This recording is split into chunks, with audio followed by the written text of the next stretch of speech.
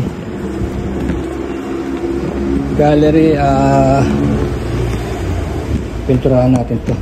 Ito, bili kayo ng ganito. This is only 5K. 5K, look. It's only 5K. Marami tayong version nito. 5K. Gawa ko to. Metal sculpture. 5K. Yeah. Maraming klase, oh. Look. Love over hate, pangalan niya. Look this one.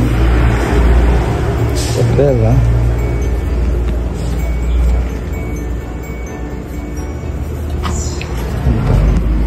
New arrival to. From Australia. How about this one? Look. This is made of wood.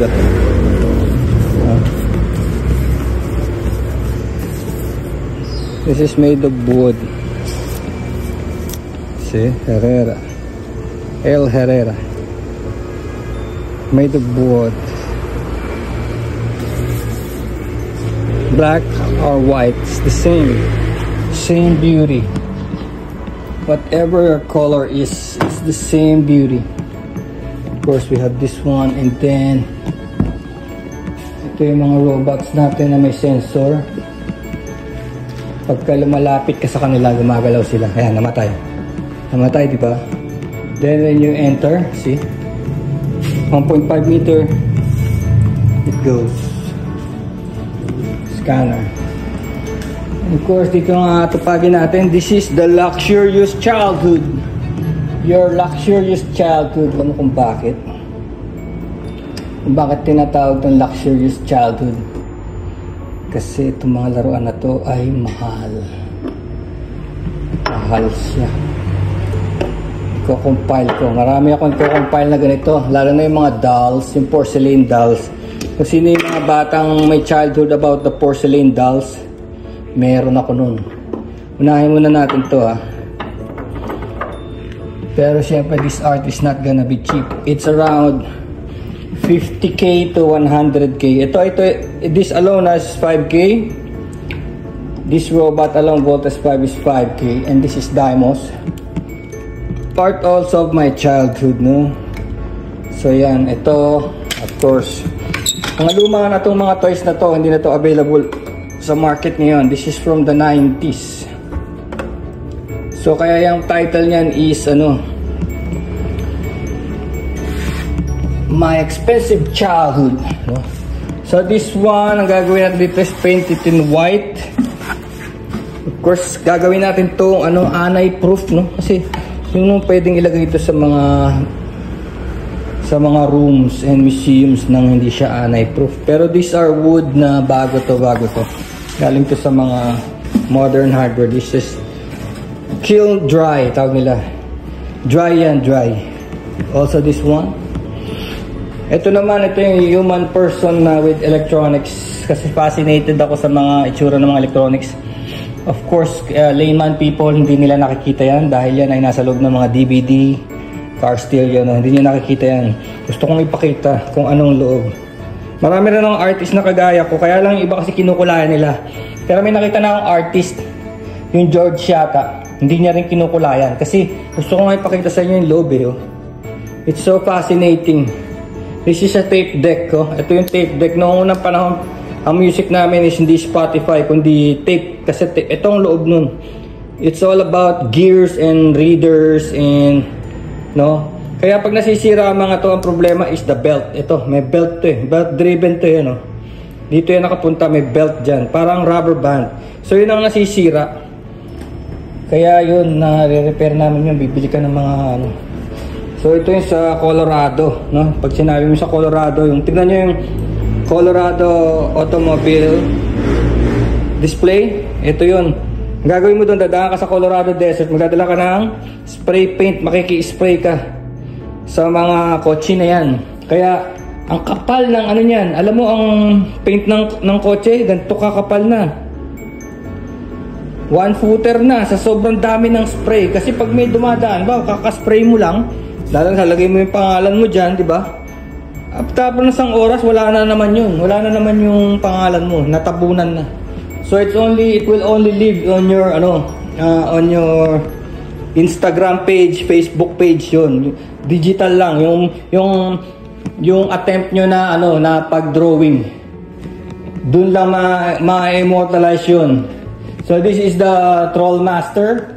Of course ito yung pinakauna kong Trollmaster. Kaya yung mga Trollmaster sa labas, yung mga secondary lang to. This is my original Trollmaster. Ang starting price nito is 25k. 25k. So hindi kayo maniwala, gumamit ako dyan ng mga Macintosh. Siguro 2-3 Macintosh at meron dyang i7. This one I think is the i7 laptop, i7. So ito usable pa to. Usable pa to, and ito usable pa yan. Mahal pa rin yan hanggang ngayon. And then ito Pentium 3 na to. So ganyan, may mga price din yan kasi may mga precious metal inside. So pagdating sa art, binebenta na lang ng mura. And of course, this one is the latest in, diba? Faith in Poverty. O Poverty in Faith, no? Kumbaga mahirap ka pero maasa ka pa rin na tutulungan ka ng Diyos. Kahit na hirap ka na. Ito naman is the beer, of course. Paborito kong beer is Polaner, and ito yung mga suspended mugs. And of course, this is part of also my bunso is the toys niya yan. Ito siya. So hindi ko yan bebenta kasi it's just a practice run. Kasi tignan mo naman ang plywood niyan is so durug-durug. And of course, this is my mind control art. This is ang ginamit dito is concrete board, and lahat ng klase ng pintura ginamit dyan. Enamel, pambakal, no? Latex, crayons, and printer ink, lahat, Crayola and color pencil, lahat ginamit dyan. Ang pangalan niya mind control. Mind control, parang may nagsususi sa mga tao to think. Hindi na sila makapag-isip mag-isa, may nagsususi lang. Siyempre, usually is because of money. Dahil hirap na hirap ang mga tao ngayon. And like this one, the Trollmaster. Now, ito is my attempt to copy, Jackson Pollock. No? Jackson Pollock is the famous American na, nag-splash ng mga pintura. And then, somebody asked me, ano maganda dyan? Bakit sumikat yung Jackson Pollock na yan? Well, ang sagot ko dyan is because it's blots. You imagine, no? So, ikaw ang nag-imagine kung ano ang gusto mo makita. Kung gusto mo makita ng alien or pusit or whatever, no? O galaxy, ganyan. Ikaw ang nag-iisip.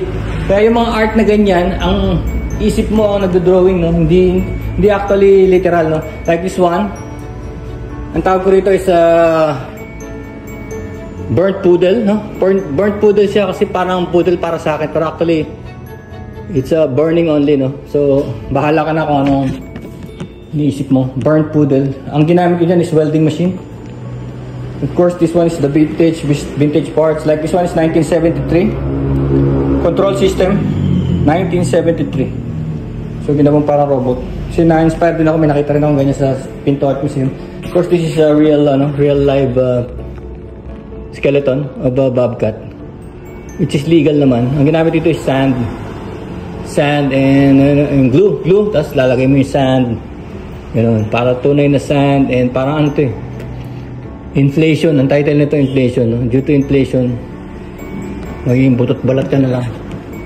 And of course, this is So Long Vader, no? So Long Vader, ano kay Darth Vader, James Jones, yung voice-over ni Darth Vader, recently passed away, rest in peace. So yan ang tribute ko sa kanya. Sa So Long Vader. So Long Vader. And ito naman is the hero. Be a hero, no? Ay, naniniwala tayo na si Batman sa superhero, no? So, kung gusto mong maging Batman, o kaya kung gusto mong maging Darth Vader na bandang huli naging hero din, bumaligtad nang nalaman niya ng katotohanan, no? So, si Batman, ang maganda rito kay Batman is a human being, no? Pero nakakalaban siya, kasama nila Superman na may superpowers. Ito si Batman is just a human being, no? So, nakakabilib siya. Ito naman is a trooper, no? Trooper. So, bandang huli, may mga episodes yata na bumait din sila. Hindi sila yung sunod-sunuran lang, no? Kasi like, di ba? If I'm right, no? Leader nila ata si Jango Fett, Boba Fett, yun. Kinlone sila, yung sa Clone Wars. And of course, ito yung relieve. Solution to your problems. Either nasusunog ang bahay mo, you need this. Or nasusunog ang property mo, you need this. Extinguisher. Extinguisher symbolizes like an insurance, no? Meron kang problema, sunog, meron kang solusyon. At this one is pagka na overthinking ka na kagad, ito solusyon, no?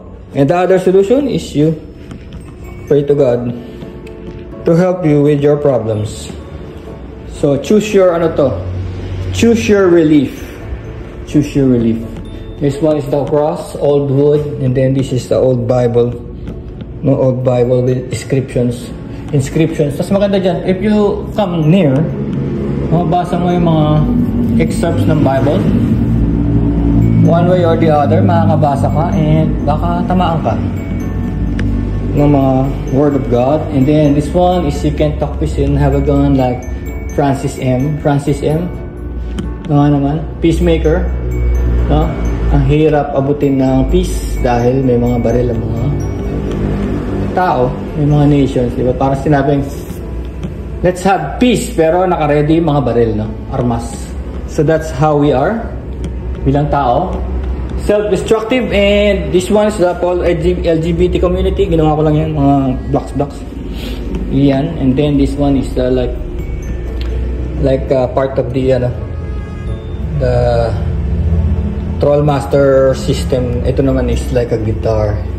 And this one is our polluted city, no? Medyo maluwag, sabi nila. Maluwag daw, kulang pa raw, pero okay naman sa akin. Totoo ako kasi this is old wood. Pag sinabi ko old wood, it's very old wood. Siguro mga 30 years, 40 years yung mga kahoy na yan. I'm so proud of the old wood. Ito. Kasi kinuha yan sa lumang bahay. Ito, baka yung ibang wood dito mas matanda pa sa akin, no? So that's very old.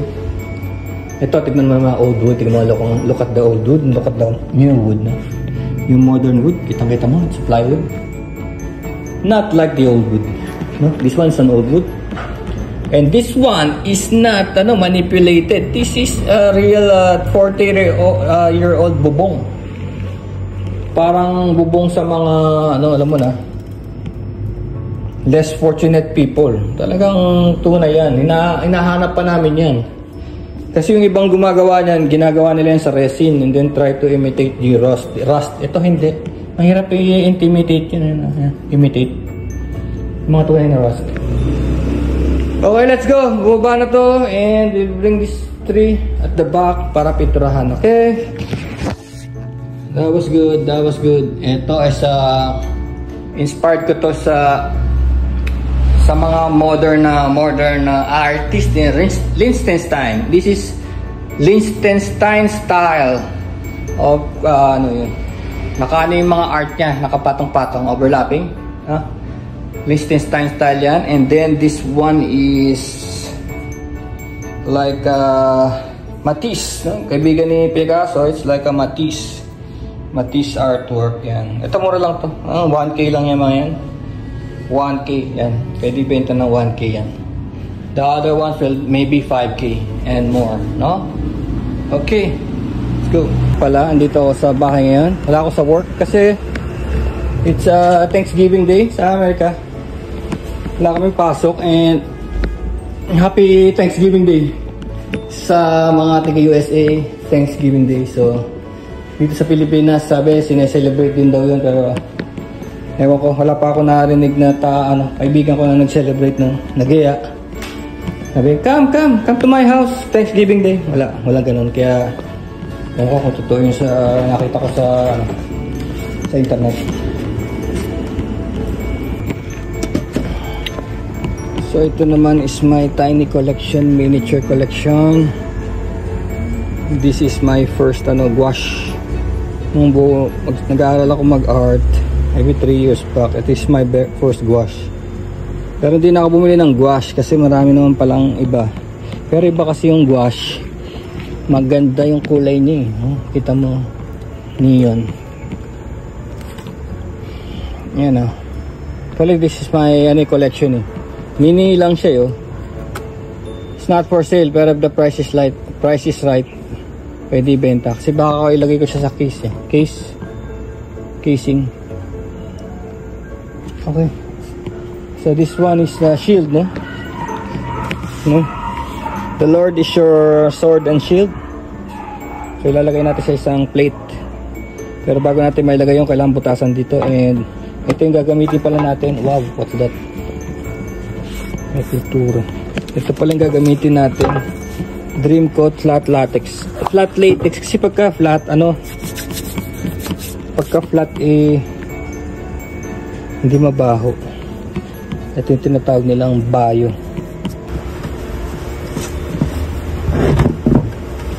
Kasi nung nag-start ako, siyempre tipid-tipid muna, hindi magaganda yung mga kahoy. Kasi practice pa lang naman eh. Tapos hindi ako bumibili masyado ng mga paint. Konti lang, kaya minsan one side lang yung nailalagay ganun. Tapos nung nakakabenta na, ayun na, medyo maayos na. Kasi parang siniseryoso ko na. Dati kasi parang lang, trial lang.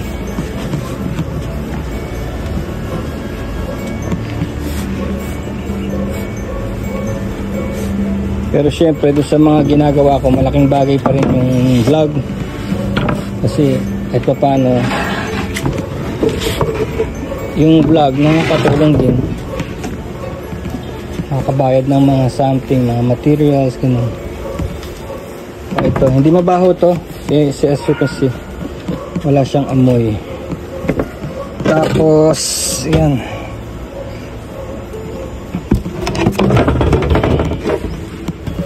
Maganda talaga meron kang dirty area kasi yung iba sa mga apartments nila yung dumi-dumi, kailangan meron kang plastic talaga. So as you can see lumulusot pa rin yung brown, di ba? Lumulusot yung brown. Tsaka pati pala damit ko, pati damit ko is yung pantapon na ba? Kasi pag natalsikan, problema ka. Maganda yung damit mo. Damit ko yung pang bahay na luma-luma para pagka nasobra ng damage, okay lang, pang bahay. So ito hindi pa ito tapos. Pag natuyo ito, i-layer natin. Second layer, ganun, parang ganun. Ganun ang kwento nun. Ayan, lagay naman natin dyan.